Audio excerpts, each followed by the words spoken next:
नमस्कार, गोर्खाली भोइस साताका 7 समाचारमा यहाँहरूलाई स्वागत छ। सुरु गरौँ यस साताका प्रमुख समाचारहरूबाट। हाल 50 लाख डोज कोभिडसिल्ड खरिद गर्ने अवस्थामा छैन स्वास्थ्य तथा जनसङ्ख्या मन्त्रालय। लापरवाहीका कारण कोरोना फैलियो, प्रधानमन्त्री ओली। तत्काल अक्सिजनको आपूर्ति र अस्पताल बेडको व्यवस्था गर्न माग। संवैधानिक परिषदको बैठक, विभिन्न आयोगको रिक्त पदमा नियुक्ति सिफारिस। झन्डै 70% उद्योग व्यवसायीले फिर्ता गरे अक्सिजन सिलिन्डर। नेपालका कान्छा लामा ओलम्पिक मसाल दौडमा सहभागी। जापानमा मे 31 सम्म लम्बियो आपतकाल, लम्बिएको आपतकालमा नयाँ नियमहरू। र चीनमा 30 करोड व्यक्तिलाई खोप लगाइयो। समाचार अब विस्तारमा। स्वास्थ्य तथा जनसङ्ख्या मन्त्रालयले सेराम इन्स्टिच्युटसँग 50 लाख खोप खरिद हाललाई सम्भव नभएको बताइएको छ। नेपालले खरिद गरेको 10 लाख डोज भने क्षमता विस्तार भएपछि दिने कम्पनीले बताएको छ। मन्त्रालयका प्रवक्ता डाक्टर गजेश्वर गौतमले शुक्रबार जारी गरेको विज्ञप्ति अनुसार नेपालले खरिद गरेको आउन बाँकी 10 लाख डोज आपूर्तिलाई प्राथमिकतामा राखेको जानकारी सेरमले दिएको छ। तर कम्पनीमा एका आगलागी हुनुका साथै क्षमता विस्तारमा अवरोध भएको भन्दै कम्पनीले क्षमता विस्तार हुने बित्तिकै आपूर्ति गर्ने जानकारी दिएको भन्दै मन्त्रालयले भनेको छ, थप 50 लाख मात्र कोभिडसिल्ड खोप खरिद गर्ने अवस्था हाललाई छैन। प्रधानमन्त्री केपी शर्मा ओलीले नेपालमा कोरोना भाइरस अहिलेसम्म नियन्त्रणमै रहेको दावी गरेका छन्। संक्रमण उच्च बन्दै गए पनि नियन्त्रणका लागि सरकारले काम गरिरहेको बताएका छन्। एक अमेरिकी टेलिभिजनसँग कुराकानी गर्दै प्रधानमन्त्री ओलीले भाइरसको संक्रमण नियन्त्रणका लागि निषेधाज्ञा लगायतका प्रतिबन्ध लागू गरिएको बताए। उनले नेपालमा लापरवाहीका कारण संक्रमण फैलिएको स्वीकार गरे। महामारीकै बीचमा राजनीतिक प्रदर्शन, सभा र जुलुस गरेर राजनीतिक दलले गलत गरेको उनको भनाइ छ।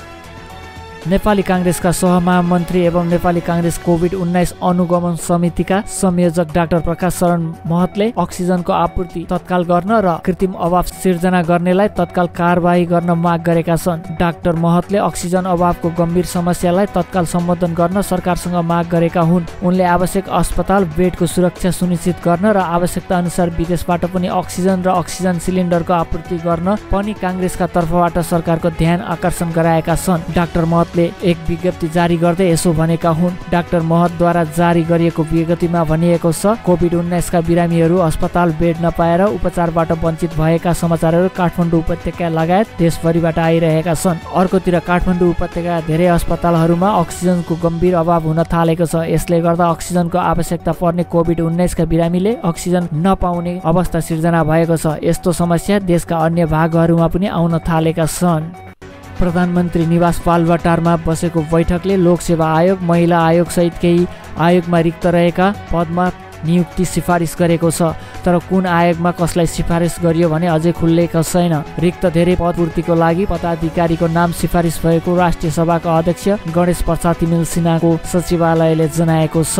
हिजोको बैठकमा सहमुख अग्निप्रसाद सापकोटा र प्रमुख प्रतिनिधि दल नेपाली काङ्ग्रेसका नेता शेरबहादुर देउवा उपस्थित थिएनन्। प्रधानमन्त्री ओलीले संसद छोडेर स्वेच्छाचारी रूपमा अध्यादेश ल्याएको र संवैधानिक परिषदको बैठक बोलाएको भन्दै सापकोटा यस अघिको बैठकमा पनि सहभागी भएका थिएनन्। पछिल्लो पटक वैशाख 21 गते जारी भएको अध्यादेशमा अध्यक्ष र 3 सदस्य अर्थात् 4 जना उपस्थित भएमा गणपूरक संख्या पुग्ने व्यवस्थालाई परिवर्तन गरी 3 जना मात्र भए पनि वैध हुने व्यवस्था नयाँ अध्यादेशमा छ। परिषद प्रधानमन्त्री, अध्यक्ष तथा सभामुख, उपसभामुख, राष्ट्रिय सभाको अध्यक्ष, प्रधान न्यायाधीश, प्रमुख प्रतिपक्ष दलका नेता सदस्य रहने संवैधानिक व्यवस्था छ। अहिले उपसभामुखको पद रिक्त छ। प्रधान न्यायाधीश र राष्ट्रिय सभाका अध्यक्ष बैठकमा सहभागी भए। नयाँ अध्यादेश अनुसार कोरम पुग्ने गरी ओली सरकारले अध्यादेश ल्याइसकेको छ। उद्योगी एवं निर्माणसँग सम्बन्धित व्यवसायले अक्सिजन सिलिन्डर फर्काउन थालेका छन्। कोरोना सङ्क्रमितको सङ्ख्या बढेसँगै अक्सिजन अभाव हुन नदिन उनीहरूले खाली सिलिन्डर फर्काउन थालेका हुन्। नेपाल उद्योग वाणिज्य महासङ्घले केही दिन अघि व्यवसायीहरूलाई उद्योगमा रहेका अक्सिजन सिलिन्डर फर्काउन आग्रह गरेको थियो। महासङ्घको आग्रह अनुसार उद्योगी व्यवसायीले सिलिन्डर फर्काउन थालेका हुन्। कोरोना भाइरसको संक्रमणका कारण अक्सिजन अभाव हुन थालेसँगै सबै अक्सिजन सिलिन्डर स्वास्थ्य उपचारका लागि खपत गर्नुपर्ने भएकाले सिलिन्डर फर्काउन आग्रह गरिएको महासङ्घले जनाएको छ।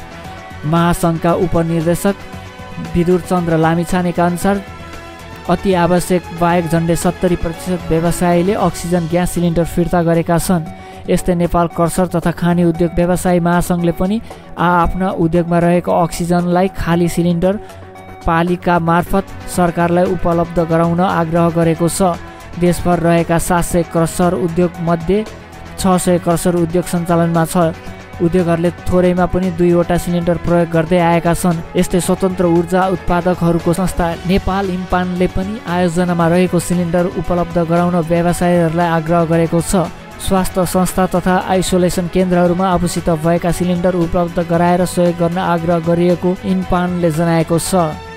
नेपाली युवा कान्छा लामा 2020 टोकियो ओलम्पिकको मसाल दौडमा सहभागी हुनुभएको छ। जापानको साग प्रान्त काराकाचु शहरमा व्यावसायिक कृषि पेसा गर्दै आउनुभएका लामाले मे 9 तारिकमा शहरमा आयोजित मसाल दौडमा सहभागी हुनुभएको हो। लामाले करिब 1 किलोमिटर टोकियो ओलम्पिकको मसाल बोकेर दौड गर्नुभएको थियो। यहाँको राष्ट्रिय सार्वजनिक सञ्चार माध्यम NHKले समेत प्रत्यक्ष प्रसारण गरेको ओलम्पिकमा सहभागी भएपछि लामाले आफूले ओलम्पिक मसाल बोकेर दौडमा सहभागी हुन पाएकोमा धेरै भाग्यमानी ठानेको बताउँदै सबैलाई धन्यवाद व्यक्त गर्नुभएको छ। जीवनभर नै जीवनमा राष्ट्रिय स्तरको योगदान दिएका तथा चर्चित र लोकप्रिय व्यक्तिहरूले मात्र अवसर पाउने मसाल दौडमा यसपटक सहभागी हुन पाउने लामा एकमात्र नेपाली हुनुहुन्छ। सन् 2007 मा अध्ययनको लागि जापान आउनुभएका 37 वर्षीय लामा हाल प्रान्तमा नै जापानी महिलासँग विवाह गर्दै बस्दै आउनुभएको छ। गोलभेडा लगायत कृषि खेती गर्दै आउनुभएका लामाले गत महिना जापानको राष्ट्रिय कृषि मन्त्री पुरस्कार जित्नु भएको थियो। टोकियो ओलम्पिक सुरु हुन अब 3 महिनाभन्दा कम समय बाँकी छ, तर कोरोना संक्रमितको संख्या चिन्ता नै गर्नुपर्ने गरी उच्च छ। यस्तोमा जापान सरकारले अहिले टोकियो, ओसाका, क्योतो र ह्योग्योमा लगाइरहेको आपतकाल मे 31 सम्म लम्ब्याउने निर्णय गरेको छ। आपतकाल मे 11 सम्ममा सकिँदै थियो, तर संक्रमणलाई सुरक्षित स्तरमा झार्न अझ केही समय चाहिने अधिकारीहरूको सोचाइ थियो।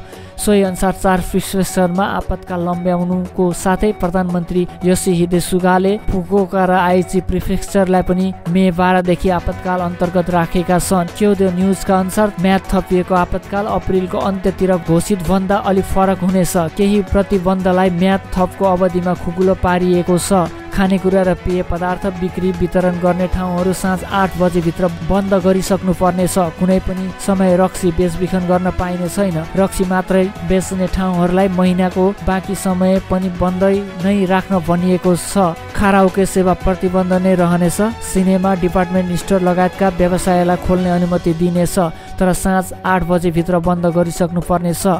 कार्यक्रमहरूमा पुनः दर्शक राख्ने अनुमति दिइनेछ, तर दर्शक 5000 वा क्षमताको 50% सीमित गरिएको छ अनि साँझ 9 बजेभित्र सम्पन्न गरिसक्नु पर्नेछ।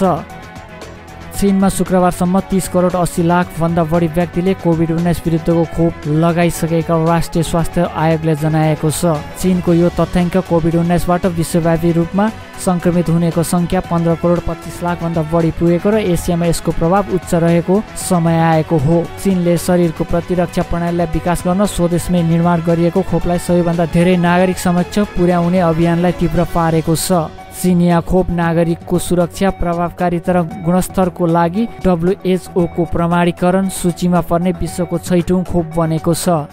जाँदा जाँदै गोर्खाली भोइस साताका 7 समाचारमा यस साताका प्रमुख समाचारहरू एकपटक फेरि। हाल 50 लाख डोज कोभिडसिल्ड खरिद गर्ने अवस्थामा छैन स्वास्थ्य तथा जनसङ्ख्या मन्त्रालय। लापरवाहीका कारण कोरोना फैलियो, प्रधानमन्त्री ओली। तत्काल अक्सिजनको आपूर्ति र अस्पताल बेडको व्यवस्था गर्न माग। संवैधानिक परिषदको बैठक, विभिन्न आयोगको रिक्त पदमा नियुक्ति सिफारिस। झन्डै 70% उद्योग व्यवसायीले फिर्ता गरे अक्सिजन सिलिन्डर। नेपालका कान्छा लामा ओलम्पिक मसाल दौडमा सहभागी। जापानमा मे 31 सम्म लम्बियो आपतकाल, लम्बिएको आपतकालमा नयाँ नियमहरू। र चीनमा 30 करोड व्यक्तिलाई खोप लगाइयो। गोर्खाली भोइस साताका 7 समाचार हेर्दै गर्नुहोला। त्यतिन्जेलसम्मको लागि टेक्निकल सपोर्ट लक्ष्मण नेउपाने, सहकर्मी मित्र आदिम सुवेदी, विश्वास आचार्य र मलाई पनि बिदा दिनुहोस्। हस्त नमस्कार।